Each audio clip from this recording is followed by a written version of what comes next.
देखिए, अक्सर मेरे स्टूडेंट्स का हमेशा एक ही सवाल रहता है, सर हमें इंग्लिश की मूवी समझ नहीं आती, सर हमें इंग्लिश की सॉन्ग समझ नहीं आते। ऐसी स्थिति में उन्हें लगता है कि उन्हें इंग्लिश आती ही नहीं। लेकिन मैं आपको बता दूं कि ऐसा कुछ भी नहीं है।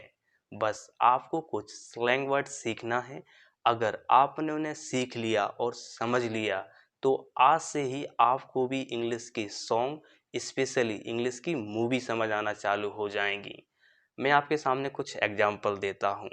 बोचा, गोटा, गोचा, वाना, रैमी, गिमी।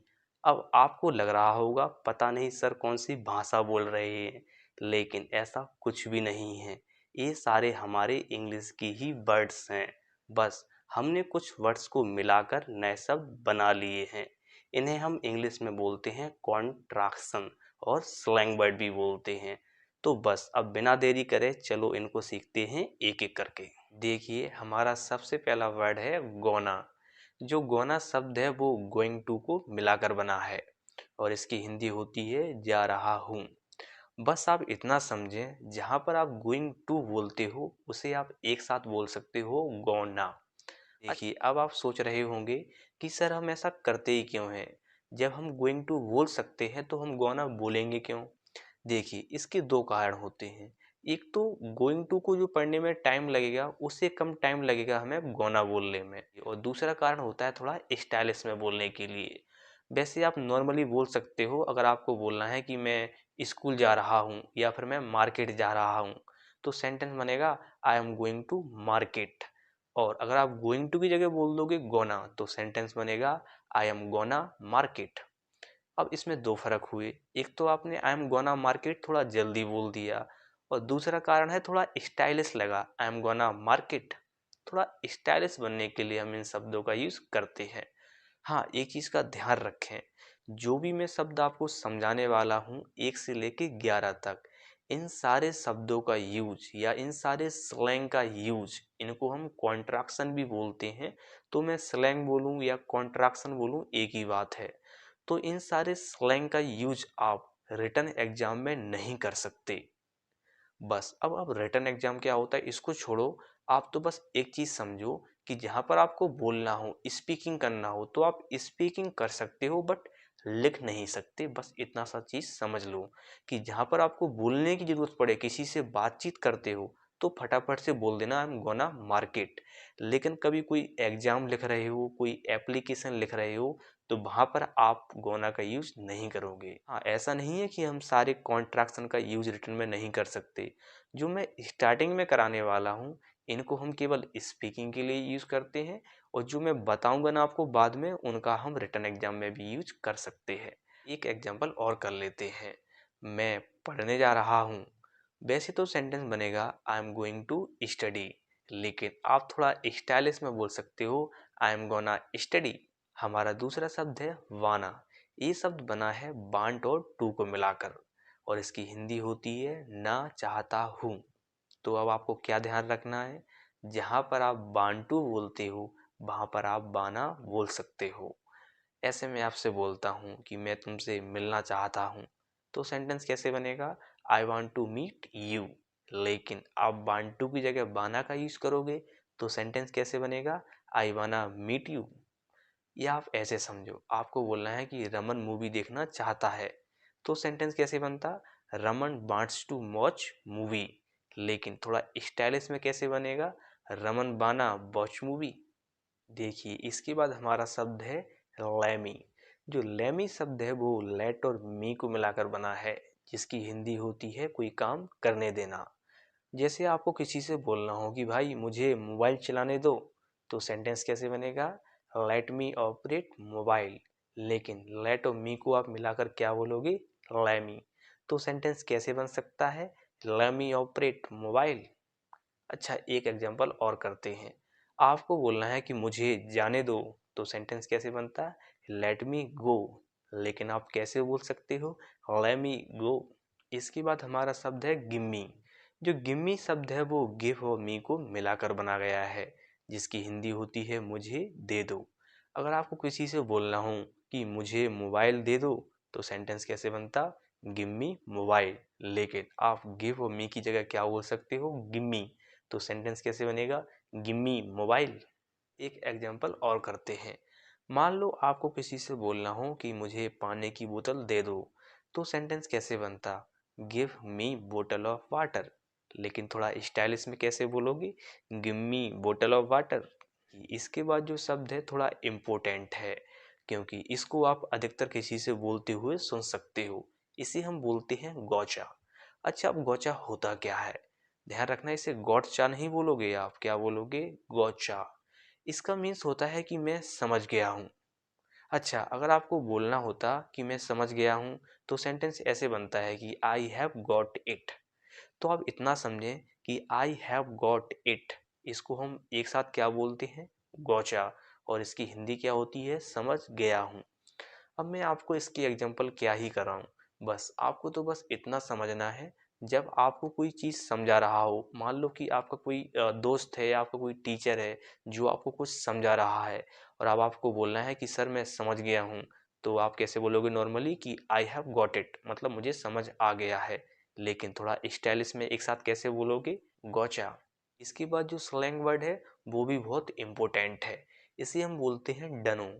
और जो डनो होता है वो मिलकर बना है डू नॉट नो से। देखो आप, डू नॉट नो कितना बड़ा शब्द है, इसको मिलाकर क्या बना दिया, डनो। मान लो आपको किसी से बोलना है कि मैं तुम्हें नहीं जानता, तो नॉर्मली सेंटेंस कैसे बनता, आई डोंट नो यू, मतलब आई डू नॉट नो यू। लेकिन आप थोड़ा इसे स्टाइलिश में कैसे बोल सकते हो, आई डनो यू।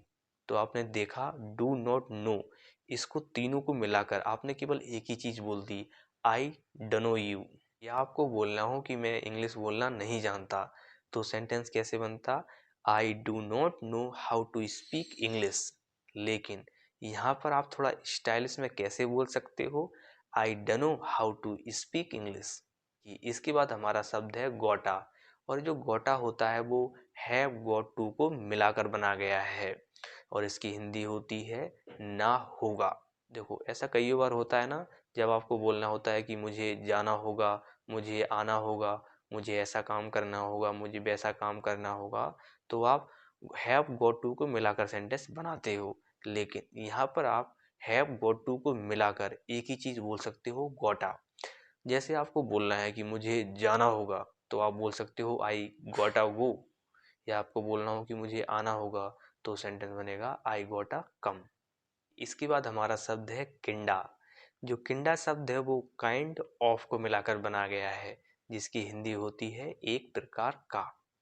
जैसे आपको बोलना हो कि वह एक प्रकार का अच्छा लड़का है, तो सेंटेंस कैसे बनता, he is a kind of nice boy. लेकिन इसे आप स्टाइलिश में बोल सकते हो, he is a kinda nice boy.